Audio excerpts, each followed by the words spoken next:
Hey team, in this video we're going to look at the NEAR Aurora quickstart project. Going into NEAR, the Aurora EVM. This quickstart project here indexes transfers and approvals for the wrapped NEAR smart contract on NEAR Aurora.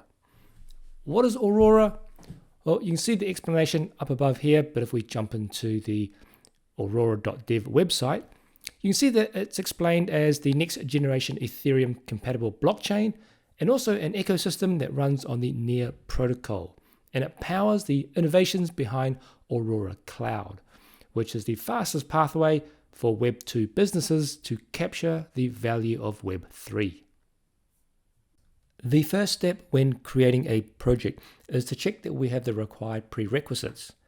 Navigating to Quickstart in the documentation site here, and then going to step 1, create a new project. You can see that we need Node, Docker, and the SubQuery CLI. Now let's do a quick system check in VS Code where I can run node-v, and if I've got Node installed, it will return a version, which here you can see is 20.3.1. If you don't see a version, it means you don't have Node installed, so do a quick Google search for Node and you can install it. Or if you're using brew on a Mac, you can run the command brew install node as well. After this, you'll need to install Docker, which you can again run via a Google search. And then the last step is to download the SubQuery command line.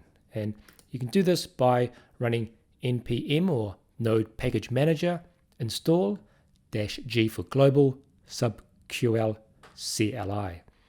Now, just a note that you need to have Node installed first before running npm, because when you install Node, the Node package manager gets installed along with it. Once this is installed, jump into VS Code and run subql-v to get the version, and you can see here I'm running version 3.5.1. Once you have all of these installed, you're now ready to start creating your first project. To create a project, we first want to run the subql init command. We can then provide a name for the project, such as Aurora example, and then I'll be presented with a list of network families.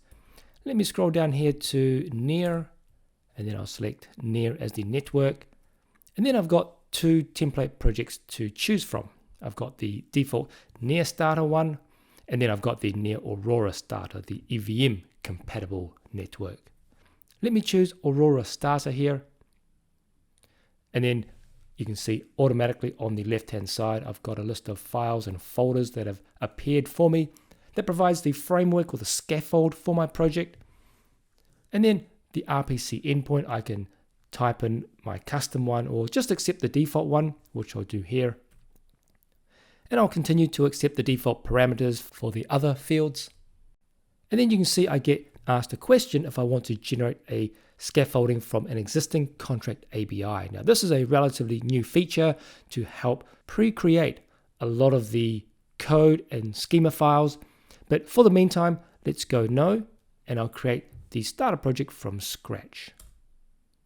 After we've initialized our project, we want to download all the project dependencies. So to do this, let's cd or change directory into our project, and then I'll run yarn install. And this will generally take about 30 seconds depending on your internet speed. So I'll see you after this is finished.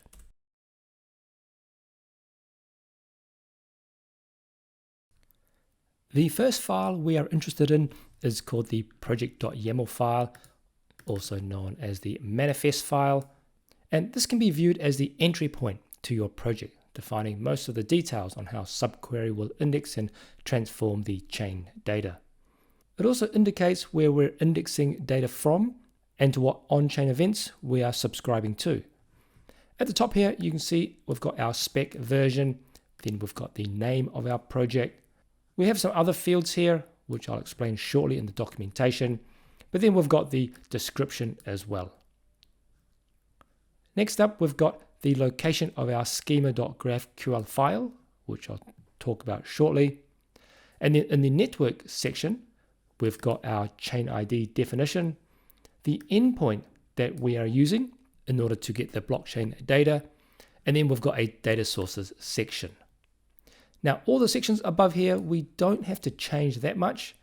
It's the data sources section that we'll be modifying, where I'll jump into the quick start here, and let's scroll down to the manifest files section, and I'm going to copy out the example here and then paste it into our code. So let me replace this.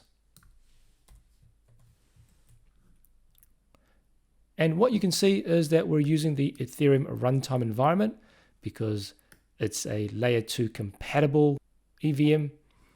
And then we've got a start block that was specified, which is at 42 million. And this is the block with the first interaction with NEAR. Below this, we've got the smart contract address for the wrapped NEAR contract. And then we're pointing to the ERC20 API file. Now this file is like an API where it shows us how we can interact with the smart contract. Below this, we've got our handlers. You can see we've got two here, the handle transaction and the handle log. And these are effectively functions that get triggered when the project encounters a match on our filter. So the code here indicates that we'll be running a handle transaction mapping function whenever an approve topic filter is encountered on the Aurora blockchain. Now, to get more information on this, you can always jump into the documentation, scrolling down to the manifest file here, and then you can see it defines what top level specs are. As mentioned before, we've got the runner, the node name, version, etc. down here.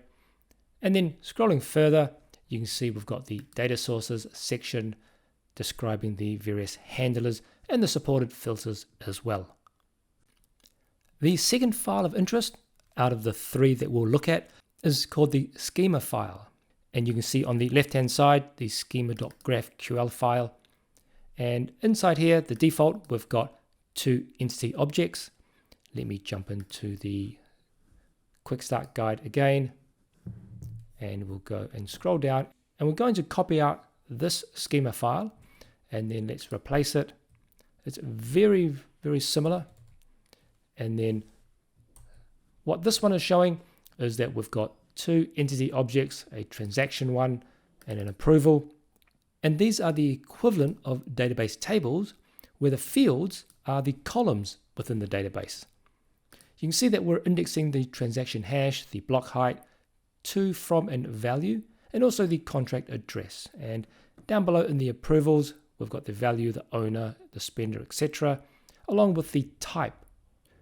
If we jump into the documentation, we can understand a bit more about the schema file. We're clicking on GraphQL schema. You can see that when defining entities, they should include an ID field of type ID with an exclamation mark, meaning it's mandatory, and this serves as the unique primary key. Below this, we've got the supported scalar types that you can see, integer, string, big int, etc. And then if you want to get more complicated, you can create entities that are related to one another. They can either be a one-to-one, they can be related in a one-to-many relationship, or many-to-many as well. So lots of information here in the documentation for you to explore further. But what we'll do is check out the last file next, called the mappings file. The last file that we want to modify is called the mappings file, and you can find it under source, mappings, and it's called mappinghandlers.ts. Let's copy the content from the quick start first.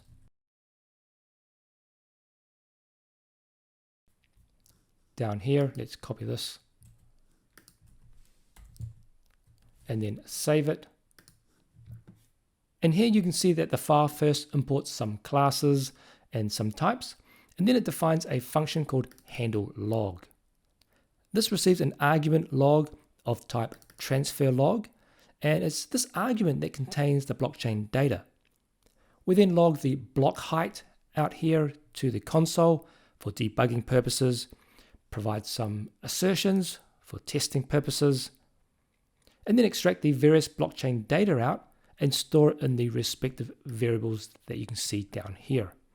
We then finally save this on our transaction object. We also have a second function here that you saw earlier in the manifest file called handle transaction, and this takes an argument called tx of type approved transaction, and following the similar pattern, we're extracting the data from the tx variable and then saving it in the various variables. To run our project, first of all, we want to run the command called yarn code gen. What this does is it uses the GraphQL schema and generates the associated TypeScripts. You can see the output in the types folder here, and these have an extension of .ts, and you can see that these are also auto-generated, so you don't want to edit these files. Next, let's run yarn build, which creates a distribution folder, performing things such as code optimization, preparing for deployment. Finally, we can go ahead and start the project in Docker. And what this does is it will pull down the images and get the nodes up and running. Now, what I'll do is I'll jump across to the README file and I'll copy out the example query. Copy this out. And then I'll go to my playground here, paste in the query, hit run, and you can see we've got data coming back already, which is great to see. So let me just stop the indexer in the background here because I am running a public node and I might hit the rate limit. But I've already extracted data and I can cross-check this by going to the Explorer.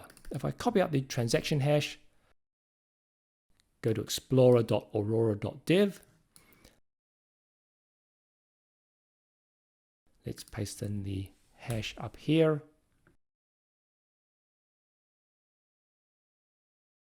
And if I expand this, you'll see that the amount you can see is 25, which matches here.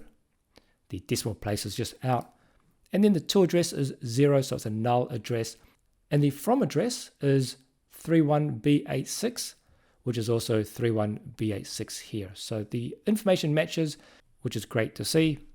So what we've done here in summary is that we've managed to index all the transfers and the approvals for the wrapped NEAR smart contract on Aurora.